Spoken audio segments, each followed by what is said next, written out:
우리 함께 하나님의 말씀 같이 보시겠습니다. 구약성경 아모스서 7장 7절부터 9절까지의 말씀입니다. 아모스서 7장 7절로부터 9절까지의 말씀.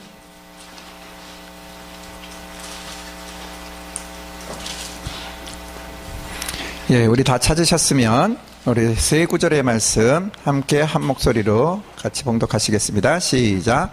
또 내게 보이신 것이 이러하니라. 다림줄을 가지고 쌓은 담 곁에 주께서 손에 다림줄을 잡고 서셨더니 여호와께서 내게 이르시되 아모스야 네가 무엇을 보느냐. 내가 대답하되 다림줄이니이다.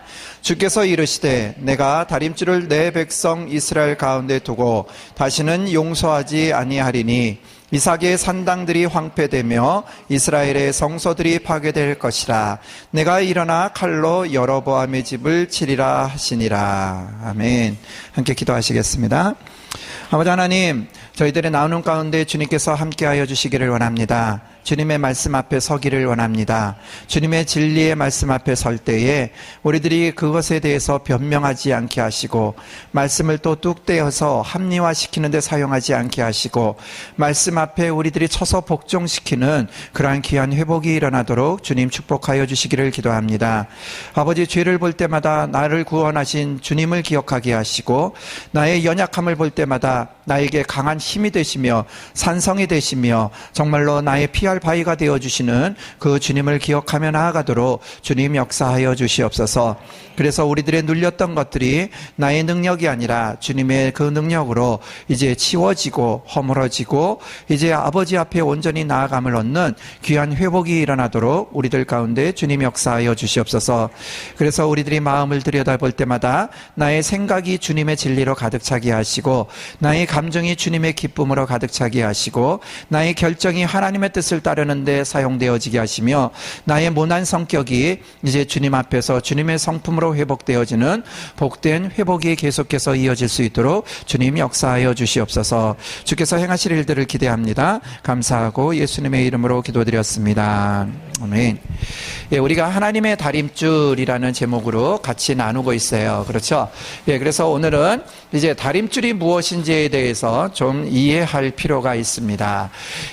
다림줄 실제로 보신 적 있으세요?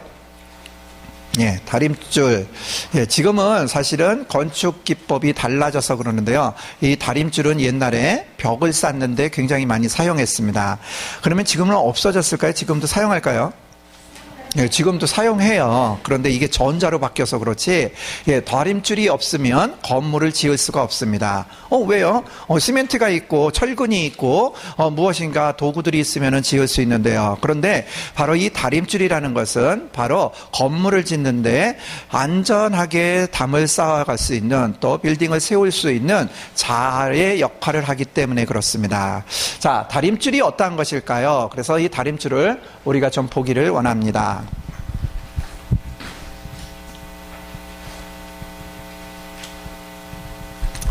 자, 우리가 그 다림줄이 어떠한 것인지에 대해서 좀 보기를 원합니다. 자, 다림줄은 어떠한 것이냐면 바로 우리들의 삶 가운데에 바로 하나님께서 무엇인가 일하기를 원하시는 하나의 도구입니다. 자, 다림줄은 바로 그냥 이렇게 편의상 만들 수 있어요.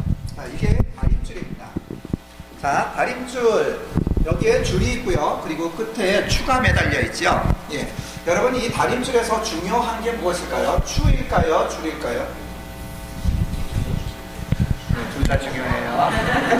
그런데 정말로 이 다림줄을 드리웠을 때 진짜 잘 사용하는 것은 뭡니까? 추가 중요합니까? 줄이 중요합니까?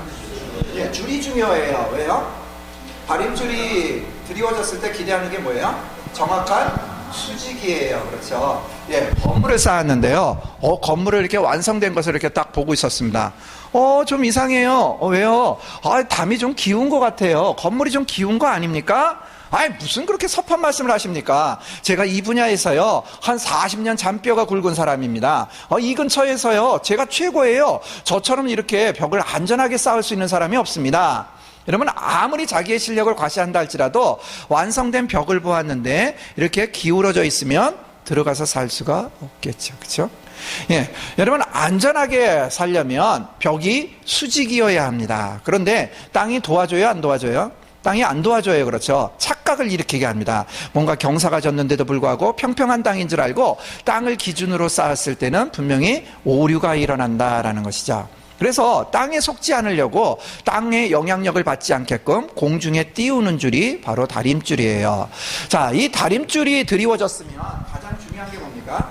이 다림줄을 무시하지 말아야 되겠죠. 그렇죠? 이 줄을 띄워놨으면 이 줄에 의지해서 이렇게 벽을 쌓아야 할 것입니다. 그래야 정확한 수직의 벽을 쌓아서 안전한 집을 완성하겠죠. 자, 어디에 사용한다고요? 건축 현장에 사용한다고요. 그렇죠?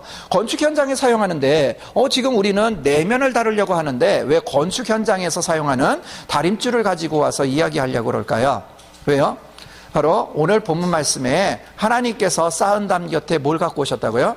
다림줄을 가지고 오셔서 쓰셨다라는 그 말씀에 의지해서 바로 이 말씀이 무엇인지 우리들의 삶에 적용하기 위함입니다. 하나님께서 쌓은 담 곁에 다림줄을 잡고 서셨더니 왜 갖고 오셨습니까?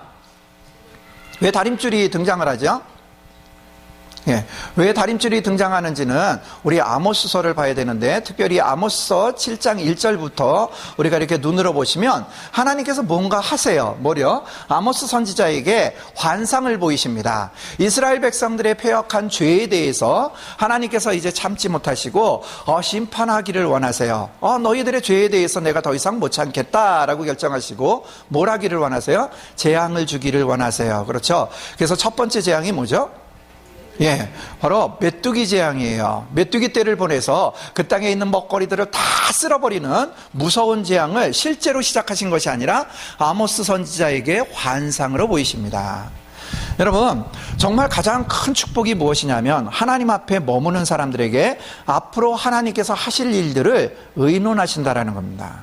그렇죠? 여러분, 막아내는 것보다 더 중요한 것이 하나님의 작정하심을 깨닫게 하신다라는 것이에요. 앞으로 되어질 일들에 대해서 미리 감각하게 하시고 그 일들에 대해서 하나님 앞에서 무슨 일들을 해야 되는지 그렇게 사용하시는 것이 하나님 앞에 서 있는 사람들의 삶의 모습입니다. 여러분, 지금 아모스 선지자가 뭐요? 이 일들에 대해서 보았어요. 하나님의 마음을 들여다보기 시작했습니다. 하나님께서 죄에 대해서 이제 참지 못하셔서 메뚜기 떼를 보내서 이제 먹거리들을 다 쓸어버리는 그러한 가뭄의 재앙, 기근의 재앙을 주시려고 작정하셨어요. 얼마나 무섭습니까? 그래서 하나님 앞에서 이제 아모스 선지자가 아버지, 정말로 이스라엘이 이 일들에 대해서 감당치 못하겠습니다. 이것에 대해서 거두어 주십시오라고 중보하니까는 바로 하나님께서 환상으로만 보이시지 실행하지 않으시고 포기해버리세요.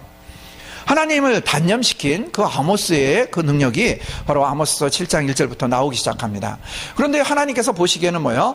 그것을 거두어 버려도 이스라엘 백성들은 여전히 죄 가운데 있고 내 앞에 오지 않는 그 모습들을 이미 예측하고 바라보시면서요. 아니야 라고요. 그래서 두 번째 재앙의 계획을 또 보이십니다. 무슨 재앙을 보이세요? 이번엔 불의 재앙을 보이세요. 이제는 불로 다 태워버리시려고 하는 아주 무서운 그러한 하나님의 분노를 보게 되어졌습니다. 아모스 선지자가 또 어떻게 반응하나요? 포기하지 않고 또 하나님 앞에 나아가서 또 기도해요. 주님, 이것에 대해서 감당할 수 없습니다. 주님의 백성입니다. 거두어 주십시오라고 기도했을 때 바로 하나님께서 그 뜻에 대해서도 포기해버리시죠. 그래서 불의 재앙도 면하게 되어집니다. 그런데 하나님께서요, 시간이 얼마나 흘렀는지 모르지만 또 곰곰이 생각하시다가 아니야 라고요. 아니야, 이스라엘 백성들은 돌이키는 자들이 아니야 라고요. 그래서 세 번째 재앙을 준비하십니다. 어떤 재앙이요? 이상하게 다림줄이에요. 그렇죠? 여러분, 이 다림줄이 왜 지금 사용되어질까요? 여러분, 다림줄이 불의 재앙보다도 무서운 겁니까? 메뚜기 재앙보다도 무서운 겁니까? 여러분, 메뚜기 재앙이 무서워요? 불의 재앙이 무서워요? 어떤 게 더 무서울까요? 둘 다 무섭긴 하지만 어떤 게 더 무서울까요? 예, 불이 더 무서워요. 그렇죠?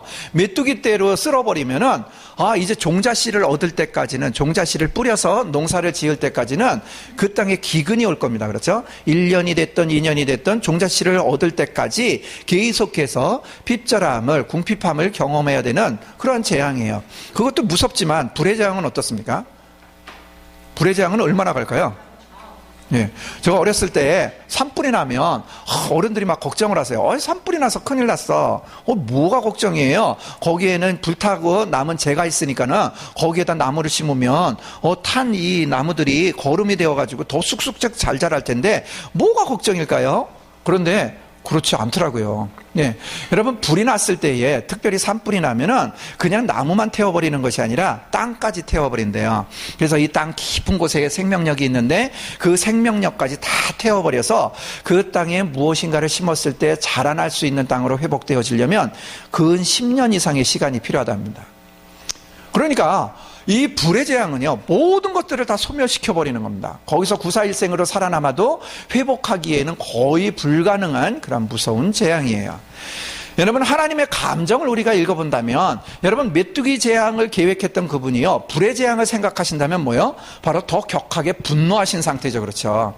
자꾸 시간이 흐를수록 이스라엘 백성들을 생각할수록 이들이 하나님 앞으로 돌아오지 못하는 삶에 대해서 계속해서 더 화가 나고 계시는 거예요. 그러면 세 번째 재앙은 뭐가 와야 돼요? 불의 재앙보다도 더 무서운 무시무시한 것이 와야 되는데 하나님께서 다림줄을 들고 오십니다. 왜 그럴까요? 여러분, 이 본문 말씀에 보면 또 이런 말씀을 하세요. 내가 다시는 용서하지 않을 것이다 라는 작정함을 하나님께서 표현하세요. 이제는 용서하지 않을 것이다 라고요. 뭐요? 이제는 기회가 없다 라고요. 이제는 내가 포기하지 않을 것이다 라고요. 끝까지 집행할 것이다 라는 마지막 선언이 나옵니다. 그렇다면 여러분, 이 다림줄이 뭐예요? 다림줄이 뭐에 사용한다고요? 휘두르는 데 사용한다고요? 아니요. 여러분, 뭔가 하나님께서 하신 일들이 있어요. 뭐요? 메뚜기 재앙이나 불의 재앙은 다 소멸시켜버리는 건데 하나님께서 찾아오신 곳이 있으세요. 그게 어디예요? 쌓은 담 곁에 오셔서 뭔가 쓰셨다는 거예요. 쌓은 담 곁이 어디입니까? 쌓은 담, 바로 성벽이고요, 바로 안정감이고요, 바로 내가 편안함을 누리는 곳이라는 것입니다. 내가 여기 살만해요. 이렇게 사는 거예요. 내 평안함을 가지고 머무는 그곳에 하나님께서 다림줄을 갖고 오셔서 이제 말씀하기 시작하세요. 뭐요? 여러분 보세요. 내 책상이 있는데 책상에다가 제가 만든 다림줄을 갖다가 이렇게 세우면은 뭐가 보이세요? 다림줄과 책상의 다리가 보여요. 그렇죠? 책상의 다리가 지금 똑바로 서 있습니까? 기울었습니까? 네, 똑바로 서 있어요. 어떻게 하세요? 다림줄 줄을 보니까요. 그렇죠? 그 줄에 수직하고 다리하고 비교해 봤을 때 동일하게 보여지면은 저 책상은 뭐요? 안전하다라는 것입니다. 하나님께서 뭘 가르쳐 주시려고요? 네가 쌓은 담이 있는데 그 담이 안전한지 아니면 기울었는지 네가 판단하지 말고 이 다림줄에 의지해서 비교해 보라고요. 여러분, 이 다림줄이 뭐예요? 제가 지금 이 다림줄을 이렇게 잡고 서면 이렇게 수직을 보입니다. 그렇죠? 예, 그런데 옆방에 있는 꼬마가 와가지고요. 나도 좀 들어볼래요. 그래가지고 와서 든다고 생각해 보세요. 그 아이는 세상 경험도 별로 없어요. 엄마 아빠의 보호를 받는 아이예요. 아무것도 할 줄 몰라요. 그러니까는 저보다는 뭔가 좀 부족해서 제가 이렇게 다림줄을 들고 서 있으면 이 모습을 보이는데 그 아이가 들고 오면은 이렇게 좀 기울까요? 아니에요. 그렇죠? 여러분, 이 다림줄의 특징이 뭐예요? 다림줄의 특징은 아무리 어려도, 아무리 연륜이 있어도, 아무리 학식이 높아도, 아무리 못 배웠어도, 정치 이념이 달라도, 시대가 달라도 다림줄은 뭐예요? 한결같은 모습을 보입니다. 그렇죠? 한결같은 모습을 보여요. 절대로 변하지 않아요. 여러분, 이것을 뭐라 그럽니까? 절대로 변하지 않는 것을 뭐라 그래요? 진리라고 그래요. 그렇죠? 여러분, 하나님의 다림줄이 의미하는 게 무엇입니까? 바로 진리예요. 예, 하나님의 진리, 하나님의 진리의 말씀은 변함이 없다라는 것입니다. 나의 삶에 있어서 제대로 살고 있는지 잘못 사는지, 나의 생각이 하나님 뜻에 합당한지 아닌지는 뭐에 비교해 봐야 된다고요? 진리의 말씀에 비교해 봐야 된다고요. 스스로 판단하지 말라고요. 여러분, 하나님께서 다림줄을 갖고 오셨다는 것은 무엇입니까? 그래서 이미 하나님의 말씀을 주신 것에 대해서 기억하라는 하나님의 경고입니다. 너희들이 이미 알고 있다고요. 내가 한 이야기를 손목에 붙이고 미간에 붙이고 문설주에 붙이고 오가며 무엇인가를 암송하고 외우고 있는데 정말 그 말씀대로 내가 반응하고 살고 있냐라는 것입니다. 여러분, 누가 분별해야 됩니까? 내 스스로 분별해야 돼요. 그래서 하나님의 다림줄은 하나님의 사랑의 적극적인 표현입니다. 불의 재앙으로, 메뚜기 재앙으로 멸망할 수밖에 없는 이 사람들을 하나님께서 마지막 찬스로 주신 하나님의 사랑의 표현이세요. 우리가 이미 나눴던 것처럼 이 격해진 하나님의 감정까지도 눌러가시면서, 포기해 가시면서 우리들에게 새로운 기회를 주시고자 하시는 바로 적극적인 하나님의 사랑의 표현이 바로 다림줄입니다. 우리가 하루 종일토록 무엇인가를 볼 텐데요. 중요한 것은, 여러분들께 부탁드리고 싶은 것은, 오늘 회개의 시간을 갖고 무엇인가 많은 시간들을 가질 텐데요. 절대로 프로그램으로 따라오지 마세요. 하나님 앞에서 반응하는 시간이셨으면 좋겠습니다. 예, 무엇인가를 하시지 않는다고 왜 기도를 안 하세요? 기도하는데 왜 이렇게 가만히 침묵하고 계세요? 무엇인가 이 정도 되었으면 눈물로 반응하셔야 되는데 왜 감정이 안 올라오세요? 상처를 고백하세요? 이런 거 하지 않을 겁니다. 왜요? 하나님의 방법은 스스로 반응하기를 원하세요. 여러분들이 결정하시는 대로 무엇인가 변화되어질 것입니다. 우리 소예배실이 굉장히 아름답고 변화가 많이 됐어요. 그렇죠? 예. 이렇게 학교하면서 날마다 변화되어지는 이 변화를 볼 수 있습니다. 이 룸을 뭔가 이렇게 변화시키고 싶어요. 천장을 보니까요, 시커매요. 그래서 아름다운 색깔로 칠하고 싶습니다. 여러분, 뭔가 공사를 결정했어요. 어느 부분을요? 천장을요. 여러분, 그러면 어디가 변화되어질까요? 예, 어리석은 질문해서 죄송해요. 어디가 변화되어져요? 천장만 변화되어져요. 그렇죠? 왜요? 천장을 바꾸기로 결정했기 때문에요. 그러지 말고요. 요번에 손대는 김에 아주 통째로 다 그냥 바꿔요. 하얀 벽 싫어요. 아주 그냥 무지개 칼라로 그냥 이렇게 알록달록하게 했으면 좋겠어요. 전체를 다 손대기로 결정하면 어떻게 된다고요? 전체가 다 변화되어진다고요. 하나님 앞에서 저는요, 이 어려움만 해결하면 돼요. 하나님 아시죠? 요것만 해결하면 돼요. 그러면 거기만 역사가 일어날 줄로 믿습니다. 하나님, 그것이 아니라요, 하나님의 때에 저의 온전한 삶을, 하나님 모든 삶을 변화시켜 주세요. 저만 말고요, 저의 변화로 인해서 저희 가족들이, 저희 가족들만이 아니라요, 이 교회가 변화되어지도록 해주세요 라고 기도한다면 어느 영역까지요? 바로 내가 구한 영역이 모두 다 하나님의 터치 가운데 변화되어질 줄로 믿습니다. 아시죠? 하나님 앞에 내가 반응하고 결정했던 그 일들이 일어난다라는 것입니다. 여러분, 우리들의 삶 가운데 변화가 있기를 기대합니다. 하나님의 역사가 일어날 것입니다. 하나님의 변화가 일어날 것입니다. 그러기 위해서는 여러분, 우리들이 먼저 결정해야 되는 것은 하나님께 어느 영역까지 드릴 것인가라는 것입니다. 하나님께 어느 영역까지 내어드려서 변화를 기대할 것인가 라는 것입니다. 자, 여러분, 우리들의 삶이 변화되어지기를 원합니다. 그러기 위해서는 뭐요? 바로 우리들의 이 상태에 대해서 좀 이해할 필요가 있습니다. 여기에 보시는 것처럼 바로 사람이 있습니다. 자, 사람이 있는데 이 사람이 지금 어린아이예요? 성숙한 사람이에요? 어린아이예요? 성숙한 사람이에요? 예, 잘 몰라요. 시커매서. 여하튼 우리가 성인으로 좀 보겠습니다. 이제 무럭무럭 자라나서 성인이 되어가는 그런 과정 가운데 있어요. 자, 이 사람이 성인이 되려면 뭐가 필요하죠? 어른이 되려면, 자라나려면 뭐가 필요해요? 예, 육신이 성장하려면 뭐가 필요해요? 예, 간식이 필요해요. 예, 주식이 필요해요. 뭔가 영양분이 필요해요. 그렇죠? 그래서 계속해서 뭔가 육신이 필요한 것들을 공급해야, 그래야 성장할 수 있습니다. 그렇죠? 더 크게 성장하려면 뭐요? 더 좋은 것들을 섭취해야, 그래야 육신이 아주 크게 성장할 수 있겠죠. 그렇죠?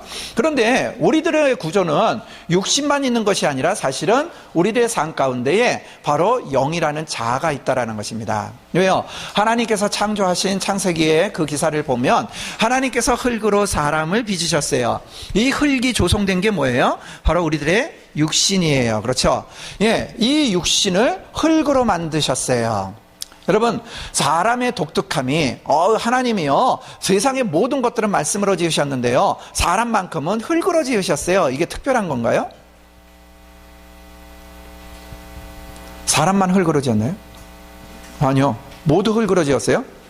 동물도요. 그렇죠? 예, 동물도 하나님께서 흙으로 지으셨어요. 여러분, 흙으로 지은 것은 사람의 독특함이 아닙니다.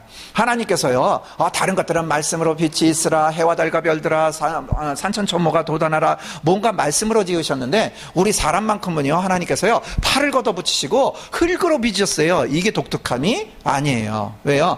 하나님께서 흙으로 동물들도 빚으셨기 때문입니다. 그런데 사람의 그러면 독특함이 뭐예요?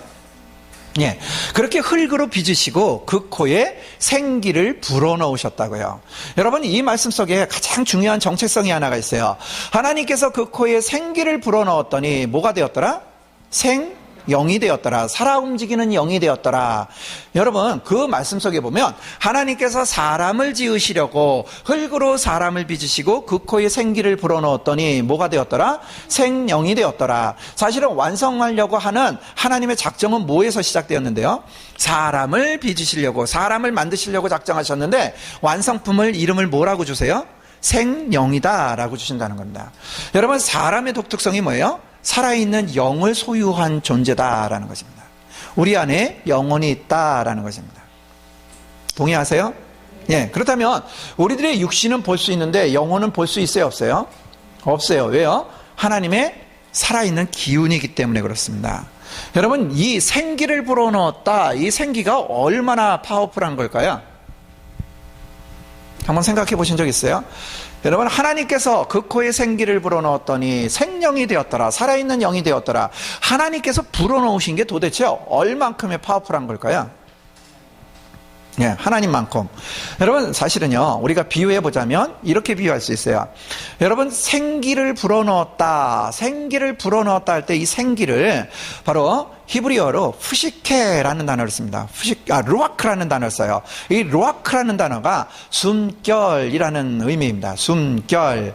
이 숨결이라는 의미인데, 이 루아크라는 단어가 이제 신약에 와서 푸시케라는 단어하고 같이 통용이 되어져요. 푸시케라는 헬라어는 무엇이냐면 우리가 알고 있는 성령이에요. 예.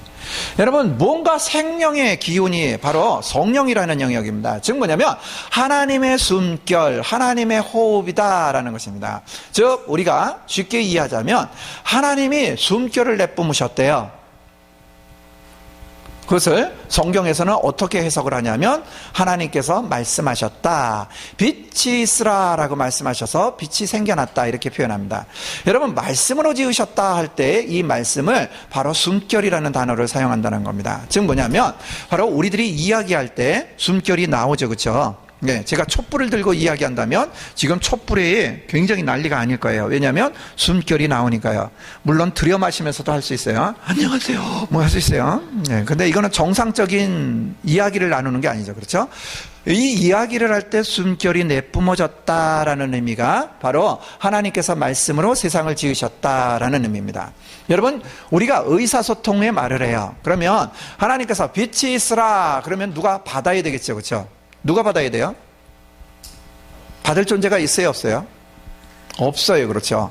여러분, 하나님께서 말씀하셨다라는 것은 의사 전달의 의미가 아니라 뭐를 했다고요? 하나님께서 그냥 허공에다 대고 숨결을 내뿜으신 의미라는 겁니다. 누구한테 시키는 메시지가 아니라, 들리는 메시지가 아니라 하나님께서 선포하시는 하나님의 숨결이다라는 의미예요. 하나님께서 빛이 있으라 하시면서 숨결을 내뿜으셨어요. 그랬더니 하나님의 숨결 속에서 하나님의 능력 가운데서 빛을 만들어냈다라는 것입니다. 하나님이 내뿜으신 숨결이 바로 많은 것들을 빚어냈어요. 여러분, 하늘에 별들이 얼마나 많을까요? 얼마나 많을까요?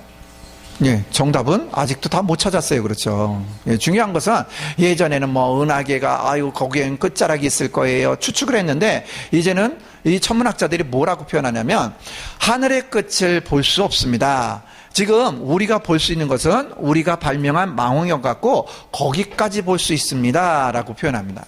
예, 이 우주가 끝이 없다는 것에 대해서 무엇인가 연구한 사람들이 아직까지도 인정하고, 아직까지도 자고 일어나면 새로운 별을 발견하고 새로운 뭔가 은하계처럼 그러한 것들을 발견했다라고 이야기를 해요. 여러분, 그 우주, 그 별들이 어떻게 생겨났다고요? 어떠한 능력으로 생겨났어요? 하나님의 어떠한 숨결, 그냥 별들아 생겨나라입니다. 그냥. 그렇죠. 이 짧은 호흡에도 아직까지 발견하지 못했어요.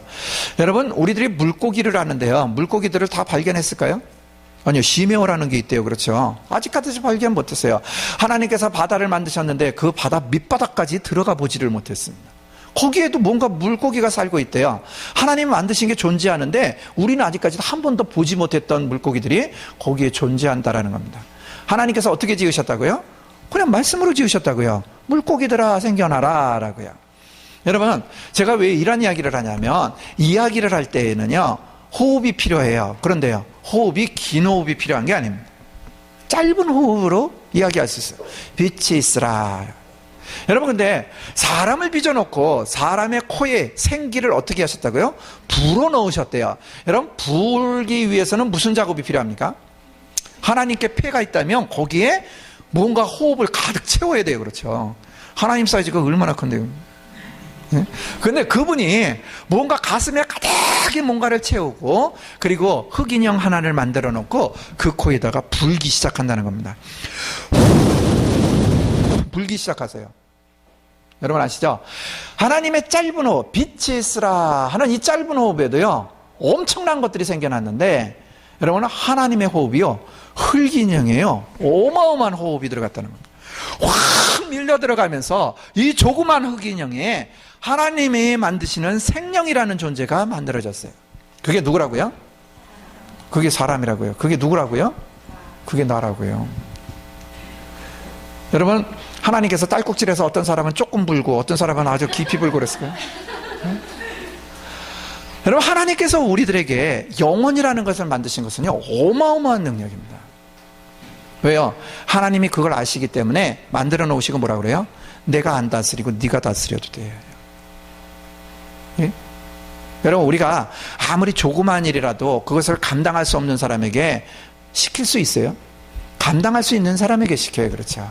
이것에 대해서 능히 할 수 있는 사람에게 그 일들을 맡깁니다. 하나님께서 사람을 만들어 놓으시고 뭐요? 내가 이 모든 것들을 내가 안 다스려도 된다고. 네가 다스리라고요. 왜요? 하나님 그렇게 만들어 놓으셨기 때문에요. 여러분, 내가 누구입니까? 여러분, 신명막측하게 지으셨다는 것은요 그냥 나의 구성이 뭔가 신비롭고 뭔가 복잡하고 이런 개념이 아니라요, 내 안에 얼마만큼의 큰 능력이 있는지도 내가 감지 못할 정도로 하나님은 그렇게 부으셨다라는 것입니다. 여러분, 세기를 뛰어넘는 과학자가 있어요. 아인슈타인이라는 과학자가 있습니다. 그 사람이 세기를 뛰어넘는 천재래요. 그 사람처럼 정말로 지혜로운 사람이 아직까지 이 세상에 나오질 않았대요. 얼마나 유명한 사람인지, 그분은 이미 소천하셨는데 그분의 뇌를 따로 떼어가지고 그래서 지금도 보관하고 있대요. 그때는 몰랐는데 지금은 뭐 MRI라든지 그래서 스캔을 하지 않습니까? 그래서 뇌를 촬영을 해봤더니 뇌도 이렇게 사용한 흔적들이 나와요. 뇌련이라는 세포가 이제 사용되어지면 이게 소멸되어져서 이 뇌 속에 흔적이 있습니다. 뇌를 얼마나 사용했나 봤더니 글쎄 이 천재 과학자가요 자기의 뇌 전체의 10분의 1을 사용하고 죽었대요. 그런데 세계를 뛰어넘는 천재래요. 그럼 우리는 얼마나 사용할까요? 하나님 앞에 가서 그러지 않을까요? 만든 대로 그냥 그대로 갖고 왔어요 뭐 이런 거. 여러분, 사실은 내 안에 굉장한 능력이 있어요. 그래서 우리가 믿음으로 반응할 때에 기적이라는 것을 일으킵니다. 그렇죠. 바다 한가운데에서 배가 침몰해가지고 아들이 대서양 한가운데 바다에서 빠졌는데요. 그냥 나무 조각 하나 붙들고서 이제 죽었구나 차지찬 그 바닷물에서 정말로 죽을 시간만 기대하면서 휘영청 달은 무심하게 떴는데 그 달을 보면서 엄마를 기억하면서 엄마 나 여기서 이제 죽어가나 봐 라고 그렇게 눈물을 흘리면서 그 바닷속에 있었는데요. 엄마가 2억 마일리 떨어진 반대편, 지구 반대편에 있던 엄마가요 이상한 느낌이 들어서요 하나님 앞에서 기도했는데요, 나중에 구조받고 나서 보니까 그 시간이 일치했대요. 이러한 기적과 같은 일들이 있어요. 왜 일어난다고요? 하나님의 능력이 우리 안에 이미 부음받았다. 우리가 결단하고 움직이기 시작하면 우리들의 능력이, 이미 담겨주신 능력이 발휘되어지는데 우리가 그것을 하지 않는다라는 겁니다.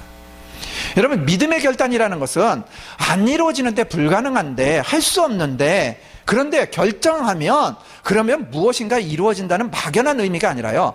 하나님께서 믿음에 대해서 강조하시는 이유는 네 안에 그런 능력을 이미 내가 줬다라는 거죠. 그게 어디 있다고요? 우리들의 영혼 가운데 있다고요. 우리들의 내면 가운데 담겨져 있다라는 겁니다. 여러분, 하나님께서 영혼이라는 존재를 만드셨습니다. 그래서 이 자아라는 영혼이 우리 속에 담겨져 있어요. 여러분, 육신은 영양분들을 섭취해야 돼요. 그러면은 영혼은 자라나기 위해서 뭐가 필요할까요? 영혼은 자라야 될까요? 자라지 않아도 될까요?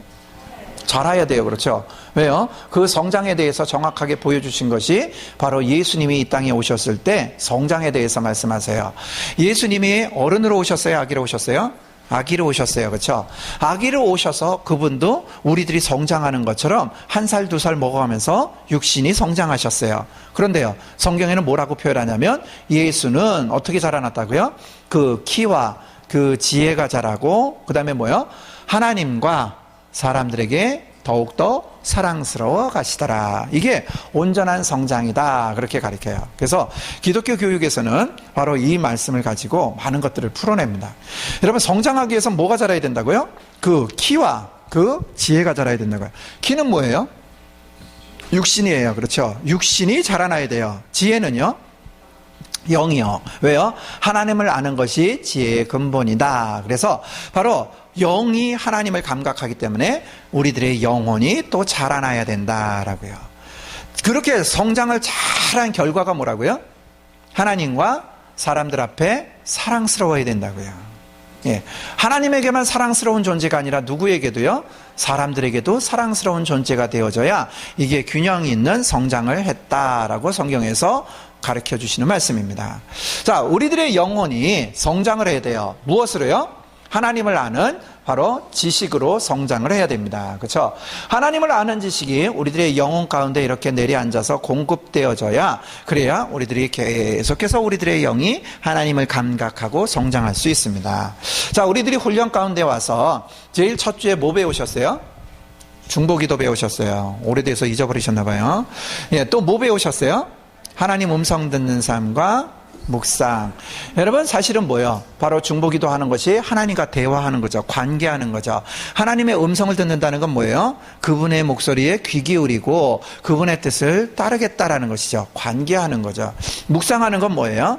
하나님의 말씀 속에서 하나님의 말씀하시는 것을 또 들으려고 애쓰는 관계하는 겁니다. 그렇죠? 바로 하나님과 관계하는 그 일들이 나의 영을 성장시킨다라는 것입니다. 성숙시킨다라는 것이에요. 자, 우리들의 삶이 변화되어지려면 뭐요? 그냥 겉과 속을 뭔가 후딱 뒤집고 더러운 것들을 깨끗하게 씻는 의미가 아니라 사실은 성장하는 의미입니다. 자꾸 성장하는 거예요. 어제가 내가 연약했던 부분들이 오늘은 힘이 있어지고, 어제 불신했던 영역들이 오늘은 믿음으로 반응하게 되어지고, 그렇게 자꾸 변화되어지는 일들이요. 나의 언어의 습관이 예전에는 부정적이었는데 바로 그것이 하나님의 믿음의 선포로 바뀌어지고 하나님을 기대하는 언어로 바뀌어지고, 그러한 변화들이 바로 성숙하는 그러한 증거들입니다. 자, 이러한 즐거움이 우리 안에 있어야 되는데요. 예수를 믿어도 교회를 다녀도 10수년을 다녔는데 아니 모태신앙인데도 불구하고요, 아무런 변화도 없고 하나님은 거기 잘 계시고 나는 여기서 잘 살고 그러다가 같이 만나는 기쁨만 기대하는 이상한 삶을 살아가는 이유가 왜 그래요? 바로 하나님에 대해서 나의 영이 감각하지 못해서다라는 것입니다. 어디에 오류가 있을까요? 어디에 문제가 있을까요? 어디에요? 나한테 무슨 문제가 있을까요? 하나님이 잘못 지으셔서요? 아니요, 뭔가 잘못된 행동을 하나 했다고요. 뭐요? 어제 기억하세요? 어제 가족들로부터 무엇인가 이 소낙비 같은 장대비 같은 것이 아니라, 그런 큰 상처가 아니라 보슬비 같은 너 왜 이래 뭐 이런 거요. 그래서 가족들한테서 돌아서게 되어지고 어디로 간다고요? 예, 자기 혼자 있는 도피처라는 곳이요. 도피처라는 곳에 가서 하나님만 믿으면 되지, 하나님하고 관계하면 되지라고까지 생각했는데 실제적으로 관계가 안 일어나는 이유가 뭐라고요? 거기 벽을 쌓았다고요. 그렇죠? 자, 그 그림이 바로 여기에 적용되어지는 겁니다. 뭐요? 하나님을 아는 지식이 내 영혼 가운데 계속해서 공급되어지고 내가 애쓰는 것처럼 그렇게 되어지면 좋은데, 중요한 건 하나님을 찾아간다고 찾아갔는데 무엇을 해결을 안 했어요? 바로 우리 속 안에 있는 바로 하나님을 경험하는 일들이요. 하나님을 아는 일들에 대해서 우리가 게을리했기 때문입니다. 즉 뭐요? 근본적인 일들이 해결되어져야 되는데 그 근본적인 일들이 해결되어지지 않다 보니까 하나님을 아는 지식을 계속해서 공급하고 성경 공부를 하고 뭔가를 하려고 했는데 내 삶이 변화되어지지 않는 이유는 바로 그 벽이 나의 영혼을 감쌌기 때문이다라는 것입니다. 하나님과 단절된 상태에서 하나님 앞에 나아갔더니 뭐요? 하나님께로부터 오는 것들은, 그 귀한 것들은 다 튕겨져 나아가고요. 내 속에는 내 스스로 갇혀서, 그래서 이것이 그냥 들리는 메아리지 나의 삶을 변화시키는 능력으로 행해지지 않았기 때문이다라는 것입니다. 여러분, 바로 이러한 일들이 일어나는 이유가 바로 하나님의 진리의 말씀을 잃어버렸기 때문입니다. 우리들의 삶이 어려서부터 무엇인가 반응을 해요. 여러분, 살아갈 때에 아무리 어린아이라 할지라도 무엇인가를 가르칩니다. 뭐요? 음식은 흘리지 않고 먹어야 돼. 배꼽 인사하고 안녕하세요 해야 돼. 하나님 앞에 예배해야 돼. 무엇인가에 대해서 가르쳐요. 그렇죠? 삶의 기준이 있다라는 겁니다. 특별히 우리는 신앙생활하면서 뭐요? 아이들이 어렸을 때부터 무언가를 훈련시켜요. 엄마, 교회 시간하고 만화영화 시간하고 겹쳐서 가기 싫어. 한 번만 빠질게. 뭔가를 이야기를 해요. 아니야. 이따가 내가 녹화해 줄게. 예배 드리고 와서 봐. 하나님께 먼저 예배하는 사람을 하나님이 기뻐하셔. 라고요. 나 이거 먹을 거야. 아니, 먹기 전에 기도해야지. 라고요. 그렇죠? 여러분, 우리가 어린 아이에게 무엇부터 가르쳐요? 하나님 우선주의에 대해서 먼저 가르칩니다. 그렇죠? 모든 생활 속에 내가 먹고 싶어도, 내가 보고 싶어도, 내가 하고 싶어도 하나님께 먼저 무엇인가를 반응하도록 어렸을 때 가르쳐요. 그렇죠? 그래서 아이가 바로 그 기준의 삶을 쌓아갑니다. 그래야 되는구나. 내가 만화 영화를 보고 싶어도 만화 영화를 포기하고 먼저 교회 가서 예배를 드려야 되는구나. 내가 먼저 먹고 싶어도 하나님께 기도하고 먹어야 되는구나. 그래서 하나님 우선주의를 가르칩니다. 그런데요, 어느 순간부터 이게 바뀌기 시작해요. 아이가 이제 초등학교에 갔습니다. 중학교에 갔습니다. 무엇인가 반응을 하는데 이제 새로운 메시지들이 들어오기 시작해요. 엄마, 나 요번에 있잖아. 여름 성경학교 해야 되는데, 여름 성경학교 하려다 보면은, 학원도 가야 되고, 지금 많은 문제가 있어. 어떻게 하면 좋아? 라고. 여러분, 그때 뭔가 메시지를 줘요. 뭐라고요? 너 또 학원 가기 싫어서 그러지? 이라고요. 아니, 여름 성경학교는, 오후에도 하잖아. 그러니까 오전에 학원 갔다가, 빨리 교회 가면 돼. 라고요. 뭔가 메시지가 심각하게 뒤집힌 것은 아닌데요. 이제 타협하는 메시지가 가기 시작해요. 뭔가 메시지가 변화되어졌다는 겁니다. 그러면 아이는 그것에 대해서 기준을 삼아서 또 쌓아요. 일단은 내가 남는 시간에, 내가 짜투리 시간에 내가 하나님 앞에 가서 예배하면 되고, 그리고 나의 삶에 있어서 무엇인가 전적으로 해야 되겠구나 라고요. 이 아이가 또 성장을 합니다. 그러면 또 바뀌어요. 사람에게 있어서 사회생활을 하려면 관계가 중요한 것이야. 무엇인가 우선권이 다른 곳에 두기 시작해요. 여러분, 계속해서 성장하면 성장할수록 뭐예요? 계속해서 뭔가 가치관의 이추들이 이리저리 바뀌어져 버립니다. 삶은 쌓았어요. 그럼에도 불구하고 안정감이 없어요. 왜요? 바로 자신에게서 진리되어지는 삶의 기준이 그때마다 흔들렸기 때문에 타협하고 계속해서 뭔가 변화되어지는 그런 메시지 속에서 살았기 때문에요. 여러분, 뭔가 이룬 것 같아요. 그럼에도 불구하고 그의 영혼은 계속해서 피폐해지고 불안해 사라지질 않습니다. 여러분, 혹시 기억하세요? 정말로 정확하게 리서치가 나왔는데요. 여러분, 교회에서 모태신앙인 자녀들이 교회를 떠나는 그 비율들이요, 엄청나게 많아졌습니다. 특별히 결혼하면요, 이제는 하나님과 상관없는 삶을 살아요. 왜 그럴까요? 왜냐하면 어려서부터 자라올 때 이 진리의 줄을 흔들었기 때문입니다. 타협했기 때문에요. 여러분, 또 이제 입시철이 돌아왔습니다. 그렇죠? 교회에서 긴장하는 게 있어요. 학생의 아이들이 대학에 얼마만큼 가느냐에 따라서 교회의 덕이 되고 교회의 허물이 되어지는 긴장감이 듭니다. 아이들이 많이 학교에 잘 입학하고 잘 가야 돼요. 그런데 이상하게 그 일들이 잘 성사되어지고 교회의 덕이 되는 것 같은데요. 왜 그 아이들이 떠날까요? 왜 우선순위가 달라질까요? 제가 굉장히 오래된 얘기인데요. 제가 저 경기도 파주에서 전도사로 있을 텐데요. 제가 섬기던 목사님이 그런 말씀을 하셨어요. 은퇴를 하시고 캐나다에 가셨는데 어느 날 소식을 주시는데 그렇게 소식을 주셨어요. 아이, 여기 와서 목회하라고. 그래서 왜요 목사님? 그랬더니 여기 독특한 목회가 있대요. 그게 뭔데요? 휴가철만 목회하는 목회가 있대요. 관광지에 놀러 오셔서 이제 그렇게 휴가 오시는 분들만 이렇게 케어를 하는 목회가 있대요. 할렐루야. 여러분, 신앙생활이 평안하십니까? 아니면 평안하십니까? 말장난하는 게 아닙니다.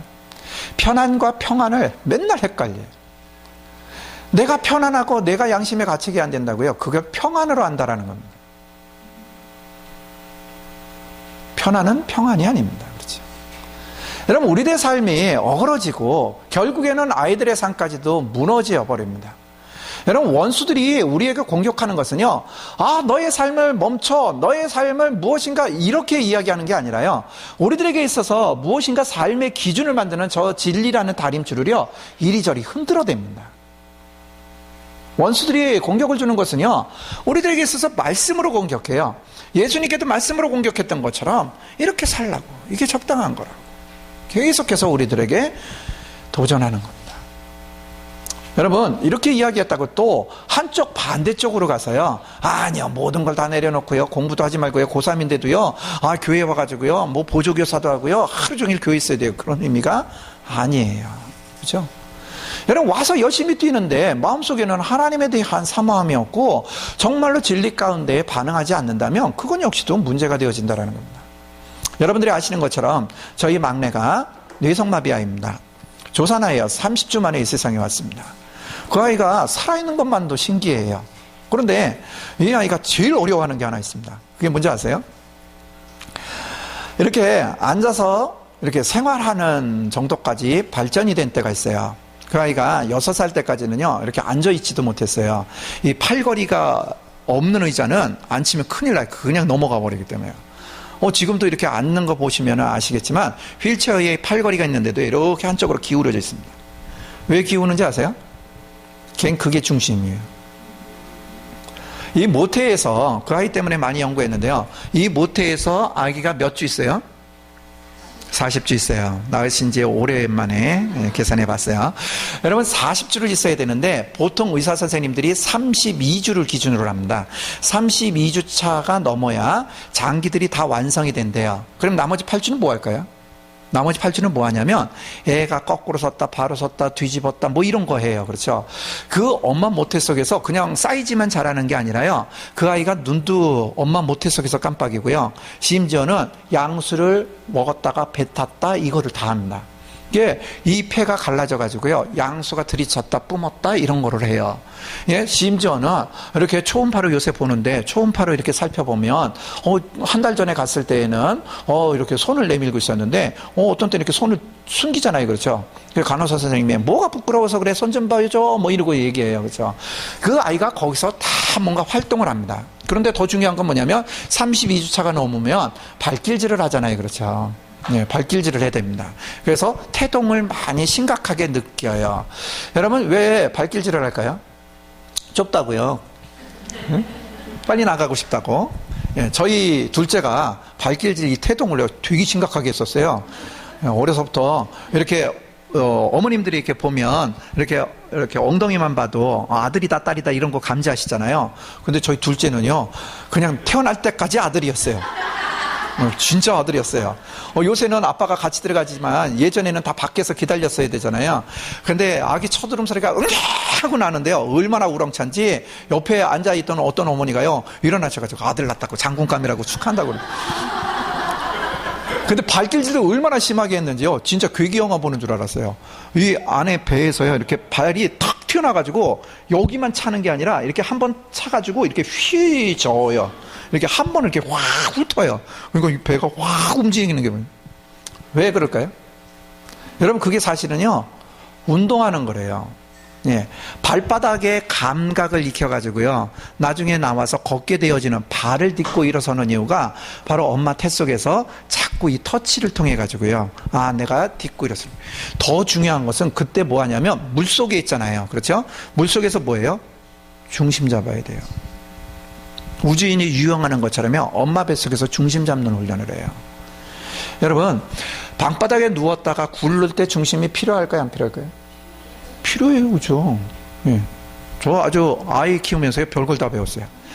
그냥 아무것도 아닌 것 같은데요, 우리가 지금 앉아있는 것도요, 이 중심이 잡혀서 앉아있는 겁니다. 여러분, 이 중심을 잃어버리기 시작하면 이제 심각해지는 거예요. 그렇죠? 여러분, 이 중심이 얼마나 중요한지 몰라요. 근데 저희 아이가 30주 만에 나와가지고 그런 훈련을 못한 거예요. 심지어는 장기도 완전히 준비가 안 돼가지고 폐가 떡덩이가 돼가지고 붙어 나와서 2시간 동안 약을 써가지고 폐를 가르는 그러한 시간들을 보냈었어요. 그때 호흡을 못 해가지고 뇌진탕이 와가지고 애가 이제 그렇게 심각하게 된 겁니다. 죽을 아이를 살려놨는데 6살 될 때까지 똑바로 이렇게 앉지를 못하는 거예요. 그런데 이제 앉아서 훈련을 받습니다. 치료를 가면은 선생님이 이런 테이블에다가 아이를 앉혀놔요. 그럼 막 불안해해요. 왜냐면 엉덩이를 잘 못 앉거든요. 그냥 앉아가지고 이제 딱 앉혀놓고서 저희 사무엘 앞에서 이제 선생님이 이야기를 해요. 왜요? 얘가 뭔가 이렇게 실구러져 있거든요. 사무엘, 그건 기운 거야. 이쪽으로 와, 이쪽으로 와, 이쪽으로, 이쪽으로. 그러면요, 얘가 어떻게 오냐면 이렇게 와요. 네. 이렇게 와요. 중심 잡은 거예요? 아니요, 반대로 간 거예요. 그렇죠? 반대로 간 거예요. 아니야, 넘어갔잖아. 이쪽으로 와, 이쪽으로. 그걸 또 뭔가를 해요. 한동안은요, 얘가요, 치료받으러 갔다가 나오면은 굉장히 막 스트레스 받아서 막 성질을 냈었어요. 선생님은 말이야, 왜 이렇게 어려운 거 시켜? 뭘? 도대체 중심이 뭐야? 중심이 가르쳐주고 얘기를 해요. 중심은 가르쳐주는 게 아니에요. 그렇죠? 여러분, 이 중심 잡는 게 얼마나 중요한지 모릅니다. 여러분, 우리가 뭐가 아니에요 그러면은 다 버려버리고 이쪽으로 간다는 거예요. 예. 여러분, 지금 우리가 중보기도 훈련을 합니다. 중보기도 훈련을 할 때에는 다른 사람의 기도를 들어가면서 훈련을 해요. 그렇죠? 예. 뭔가 다른 사람이 기도하는데 그것에 대해서 기도하면서 막 이상하게, 이거 맞습니다. 그렇습니다. 아버지, 그렇지요. 그리고 기도를 이어받아요. 습관적으로 예수님의 이름으로 기도합니다. 아멘. 이거 하지 말라니까는 막 뭔가가 힘들어질 수 있어요. 그냥 부르짖고 기도하면 되지. 주야! 그리고 외치면 되지. 왜 이렇게 기도하냐고요. 여러분 아시죠? 소리질러 기도하는 것도 중요하지만 하나님의 음성을 들으면서 기도하는 것도 중요하다는 거예요. 그러면 주여 하는 것에 대해서 지금 하지 말라는 이야기예요? 그게 아니라 그건 잘 하고 계시거든요. 그러니까 그거 말고 이쪽 밸런스를 맞춰서 뭐요? 균형을 잡자라는 겁니다. 하나님께 그냥 내 소리만 외쳐서 기도만 하지도 말고 이제는 뭐요? 하나님의 말씀을 들어가면서 기도하자라고요. 하나님 뭐라고 말씀하시는지 듣자고요. 내가 달라고 그랬는데, 내가 고쳐달라고 그랬는데 오케이 사인이 떨어진 건지 아니면 조금 기다리라고 하는 건지 들으면서 기도하자고요. 여러분, 우리가 진리를 취했을 때 우리 안에서 일어날 수 있는 가장 큰 오류가 뭐냐면 이제까지 잘해오던 거 다 버려버리고 뭔가를 한다는 거예요. 아니요, 균형을 맞추자라는 거예요. 중심을 잡자라는 거예요. 여러분, 오해하지 않으셨으면 좋겠어요. 뭔가가 표현되어졌을 때 거기에는 나쁜 것만 있는 것이 아니라 좋은 게 있었다고요. 내 과거에 상처만 있었던 것이 아니라 그래도 좋은 기억들이 있어서 이 시간까지 죽지 않고 이렇게 있다고요. 그곳에서 하나님의 은혜를 경험할 수 있다는 겁니다. 나는 형편없이 부족한 사람이 아니라 또 다른 사람이 못하는 뭔가 특별한 걸 내가 갖고 있다고요. 탤런트가 되어야 되는 것이 아니라 균형을 잡아야 될 줄로 믿습니다. 여러분, 그 균형이 우리 안에 회복되어져야 합니다. 여러분, 그게 뭐예요? 그게 다림줄이라고요. 여러분, 우리들의 삶 가운데에 이제 흔들지 말아야 되는 게 뭐예요? 중심이 있어야 된다는 겁니다. 이쪽으로 치우쳐도 안 되고 이쪽으로 치우쳐도 안 되고 좌로나 우로나 치우치지 아니하고 중간에 정확하게 머무를 수 있는 훈련이 바로 치유입니다. 여러분, 나의 삶에 정말로 기준이 하나님 되십니까? 하나님의 말씀이 되십니까? 그러면 내가 균형을 잡은 거라고요. 그런데 내 사사로운 의견이 말씀을 읽는데도 한쪽으로 치우쳐서 내가 그것을 따라간다면 분명히 많은 오류가 일어난다라는 것입니다. 자, 다시 우리가 본론으로 돌아가자면 우리들의 삶 가운데 하나님께서 뭐요? 바로 다림줄을 들이우셨다라는 것입니다. 그 다림줄을 흔들게 되어지면 무슨 결과가 일어나요? 바로 우리가 첫 시간에 보았던 것처럼 수동형의 반응이 일어난다는 겁니다. 내가 왜 그렇게 반응하냐면 상처 때문에요. 많은 아픔 때문에요. 많은 잘못된 학습 때문에요. 바로 거기에서 중심되어지는 이유가 바로 진리를 잃어버리고 진리를 나의 삶 가운데 내 편한 대로 적용했기 때문에 그러한 일들이 일어난다는 것입니다. 또 어떻게 일어나요? 바로 반대쪽으로 그것에 대해서 감추는 것 대신에 싸우려고 공격하려고 하는 반응만 계속해서 보이다 보니까는 한쪽으로 또 치우친 그러한 삶을 살아가게 되었다라는 것이죠. 계속해서 나의 삶이 때로는 수동적으로 또 다시 때로는 공격적으로 이렇게 살아가는 이유가 결국엔 뭐요? 내가 여전히 중심 잡지 못한 삶을 살아가기 때문이다라는 것이죠. 회복은 뭐라고요? 바로 이것이 흔들리지 않고 진리는 진리대로 중심을 잡고 거기에 나의 삶이 균형을 이루어가는 것을 회복이다라고 표현할 수 있다는 것입니다. 자, 그래서 나의 삶 가운데에 오류가 일어났던 오류로 인해서 쌓은 담이 있습니다. 그래서 그 담에 대해서 우리가 살펴보기를 원해요. 자, 내가 그렇게 진리를 뒤흔들었더니 내 삶 가운데 내 내면 가운데 어떤 현상이 일어났을까? 그래서 수동형과 공격형이 있기 때문에 저 담을 가운데에서 좀 자르겠습니다. 그래서 한쪽 벽을 바로 거절의 벽이다. 그래서 수동적인 성향의 사람들이 쌓은 담이 무엇인지에 대해서 좀 보기를 원해요. 또 하나는 뭐요? 반항의 벽이다. 그래서요, 바로 공격형의 사람들이 내면 속에 바로 진리를 잃어버림으로 인해서 어떠한 것들을 구축하고 살아왔는지 우리가 살펴보기를 원합니다. 자, 제일 처음에 거절의 벽입니다. 수동형의 사람들은 왜 저렇게 갑옷을 입고 자기 자신을 지키려고 할까요? 어떠한 이슈가 해결되지 않았기 때문일까요? 자, 제일 첫 번째 오는 벽돌은 슬픔입니다. 뭐라고요? 슬픔이라는 벽돌이 와요. 슬픔이라는 감정이 바로 나를 수동형으로 만든다라는 것입니다. 여러분 감정 안에 슬픔이 있으십니까? 네, 여러분 슬픔이라는 감정이 확 일어나면 무슨 현상이 일어나요? 울어요. 그렇죠? 눈물이 나요. 여러분, 눈물을 흘리는 게 잘하는 겁니까? 잘못하는 겁니까? 잘하는 겁니까? 확신하십니까? 예. 잘 생각해 보시옵소서. 잘하는 거면 이것만 하고 살아야 돼요. 네. 다시 한번. 눈물을 흘리는 게 잘하는 거예요? 잘못하는 거예요? 예, 헷갈리기 시작하셨어요. 다시 한번. 잘 생각하시고, 여러분 눈물을 흘리는 게 잘하는 거예요? 잘못하는 거예요? 네. 자, 보세요. 제가 이렇게 테이블을 두둥겼어요. 자, 소리가 났어요. 그렇죠? 그러면 이 테이블이 잘하는 거예요? 잘못하는 거예요? 이상해졌어요. 갑자기. 네. 자, 테이블이 소리를 내요. 잘하는 거예요? 잘못하는 거예요? 잘하는 거예요? 잘못하는 건 소리 안 나는 거예요? 자연스러운 거예요. 자, 자연스러운 거면 뭐 하는 거예요? 지금 이 책상이 반응하는 거예요. 그렇죠? 여러분, 제가 울 수 있어요. 어느 날 길을 걸어가는데 바람이 확 왔어요. 바람이 확 스쳐 지나갔는데 갑자기요, 제가 눈물이 핑 돌면서 눈물이 나는 거예요. 잘하는 거예요? 잘못하는 거예요? 반응하는 거예요. 그렇죠? 예, 무슨 현상이 일어났기 때문에 반응하는 거예요? 제 눈에 뭔가 들어갔나 봐요. 그렇죠? 예. 그러니까 그거를 배출하기 위해서 하나님이 그렇게 그냥 만드셨다고요. 뭔가 내가 바람을 쐈는데 내 눈에 이물질이 들어가니까는 눈물을 통해서 배출하라고요. 그렇죠? 이해되세요? 여러분, 사실은 질문이 틀린 거예요. 그죠? 눈물을 흘리는 거는 잘하는 것도 아니고 잘못하는 것도 아니고 뭐 하는 거예요? 예, 반응하는 거예요. 지금 내게 뭔가 왔구나라는 것을 반응하는 거예요. 내가 뭐가 느껴졌다고요. 느꼈는데 어떻게 반응하냐면 눈물을 흘린다고요. 여러분, 왜 제가 잘하는 거예요? 잘못하는 거예요? 라고 질문을 드리냐면 이 눈물 흘리는 것 같고요. 우리가 어려서부터 어느 기준으로 메시지를 들었냐면 잘하고 잘못하고. 네. 여러분, 어린아이가 막 울어요. 그러면 행복하세요? 아니면 듣기 싫으세요? 듣기 싫죠. 그렇죠? 더군다나 사람 미치게 하는 게 눈물도 안 나는데 우는 소리 하는 거죠. 그렇죠? 뭐 이런 거 하는 거예요. 그렇죠? 여러분, 그런 소리를 들으면 우리가 굉장히 힘들어요. 그렇죠? 네, 아이들이 막 울어요. 여러분 자주 우는 사람은 별명이 뭐예요? 울버. 울버가 제일 많이 들었던 소리가 뭘까요? 네, 그럼 부드러운 울지 말도 아니에요. 그렇죠? 울지 마! 해서 그죠? 네, 막 야단을 쳐요.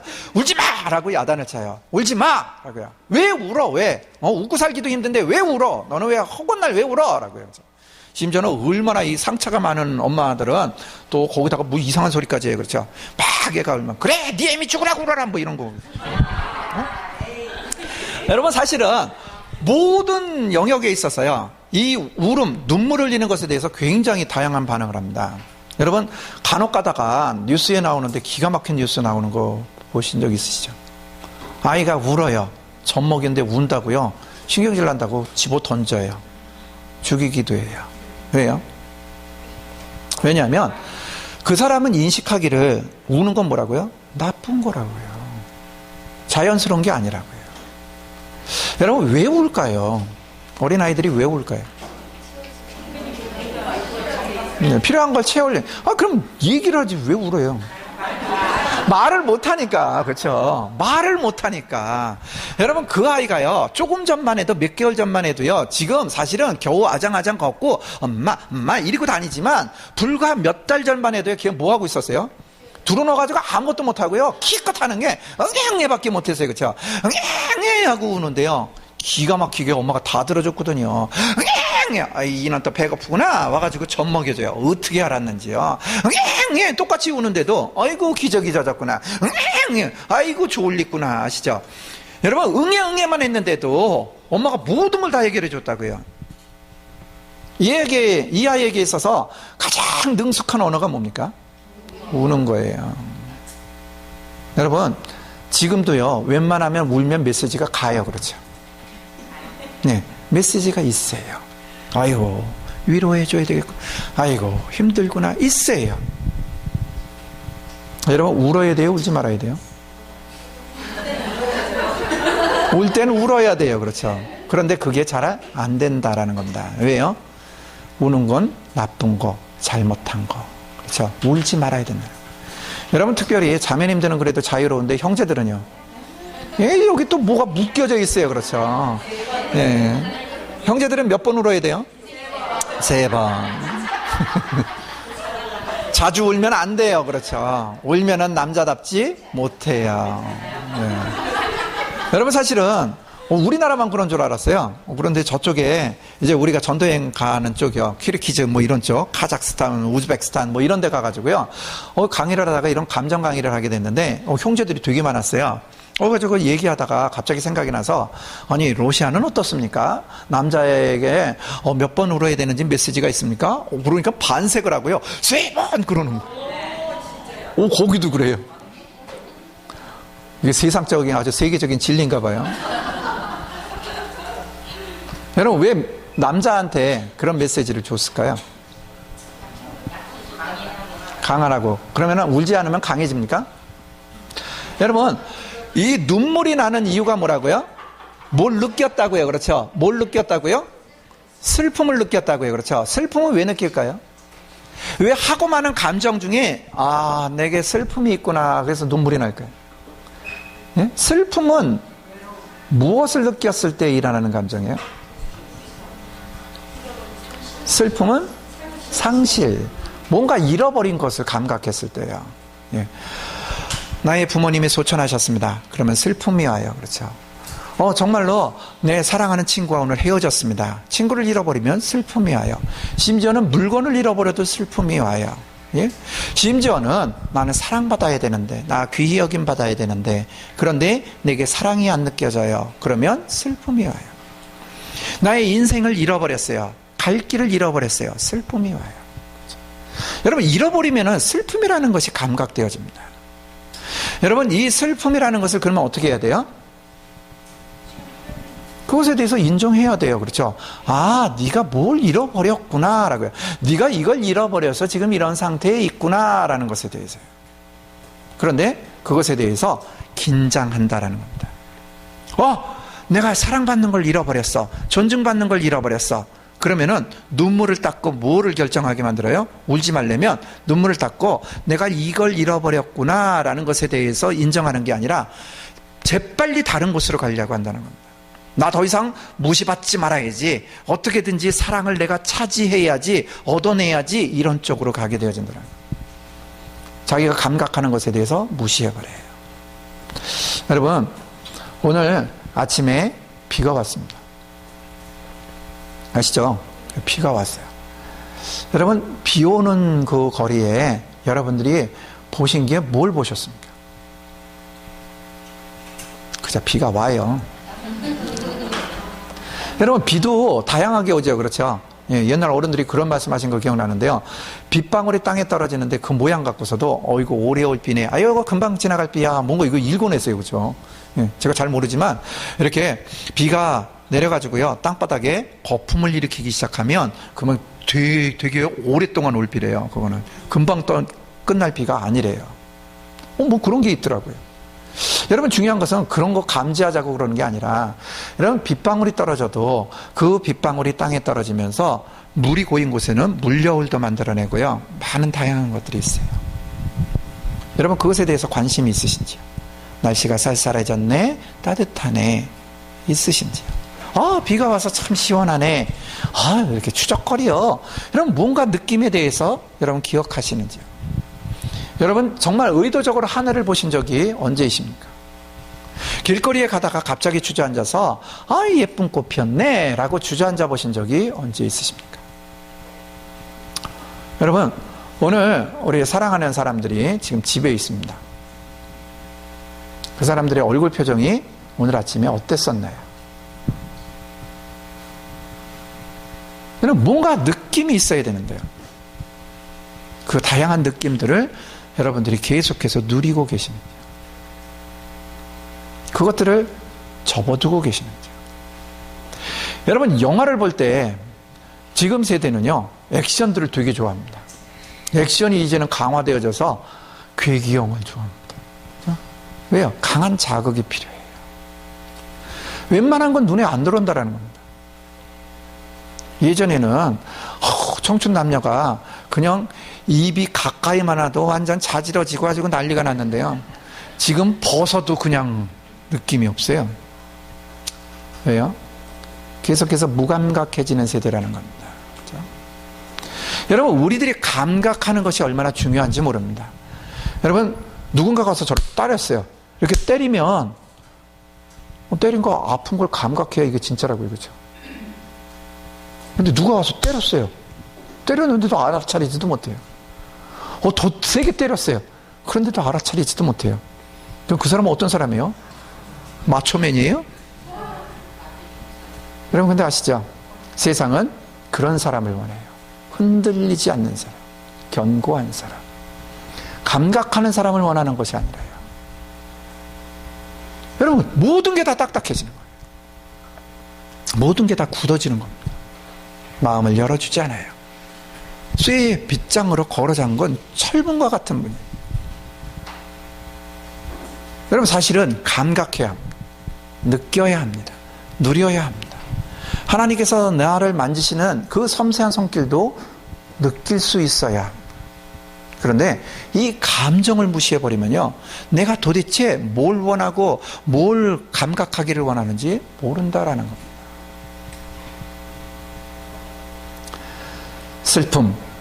슬픔은 하나님이 주신 축복이에요.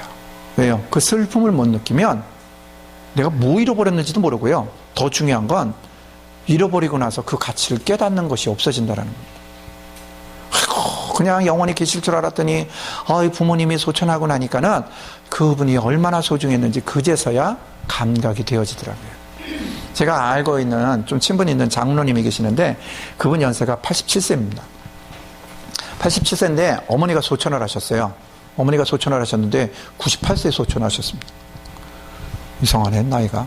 그런데요, 이렇게 굉장히 연로하신 장로님인데요, 그래서 이 안면이 있기 때문에 가서 이제 문상을 했습니다. 가서 하나님의 위로를 받으시기 바랍니다. 그러면서 이제 인사를 했는데요, 갑자기 장로님이 내민 손을 꽉 잡더니요, 놓질 않으시는 거예요. 그러면서 말씀하시는데요, 그런 말씀을 하세요. 내가요, 이제 고아가 된 것 같아요.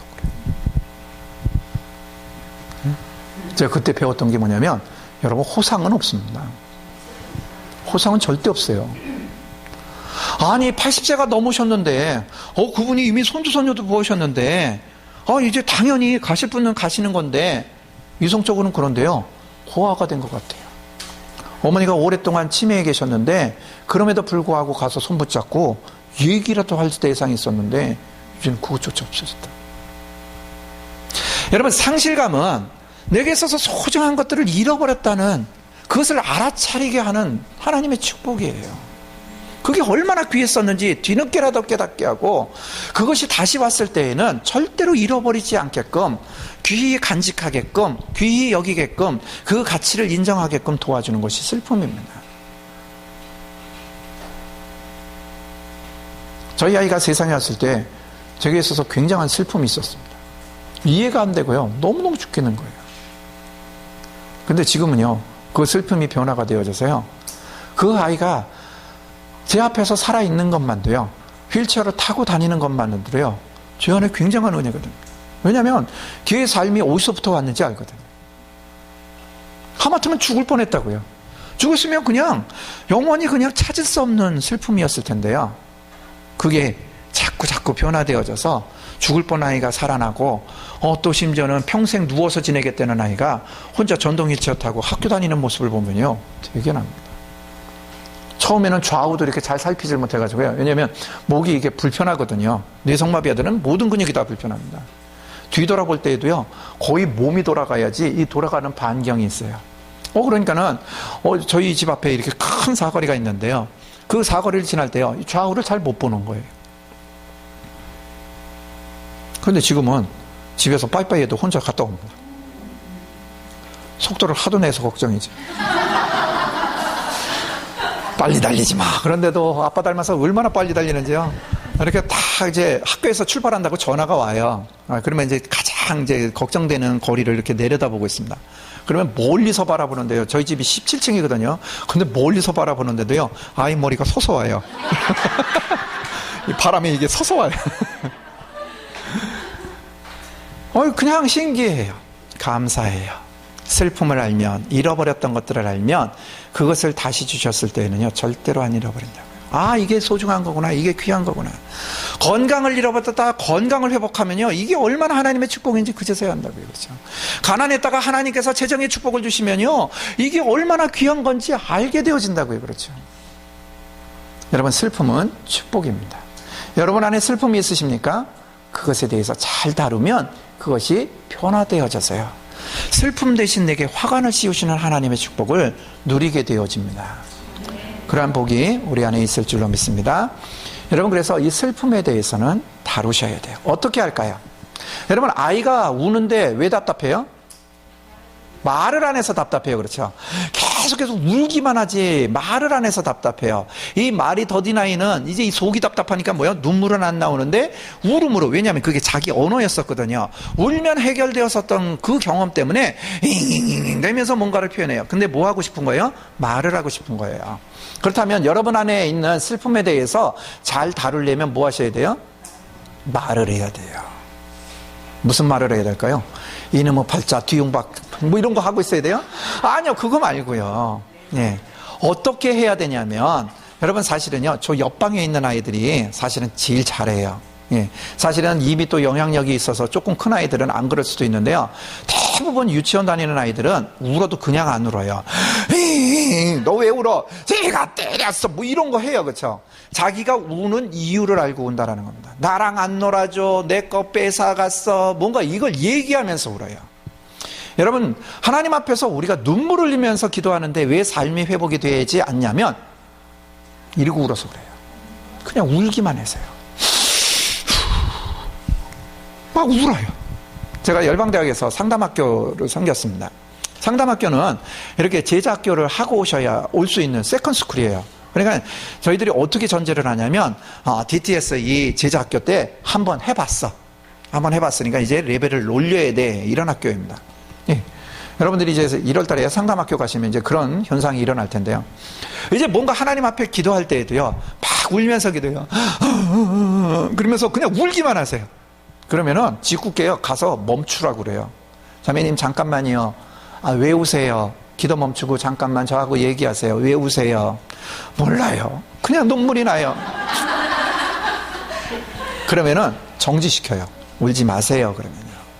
울지 마시고요. 정말 왜 이 슬픔이 느껴지는지에 대해서요. 생각해 보세요. 생각해 보세요. 왜요? 여러분, 무언가 내가 무엇 때문에 우는지도 잘 모르고 울면요. 그 다음에 일어나는 현상이, 자꾸 넘어가네. 그 다음에 일어나는 현상이 건강한 현상이 일어나질 않습니다.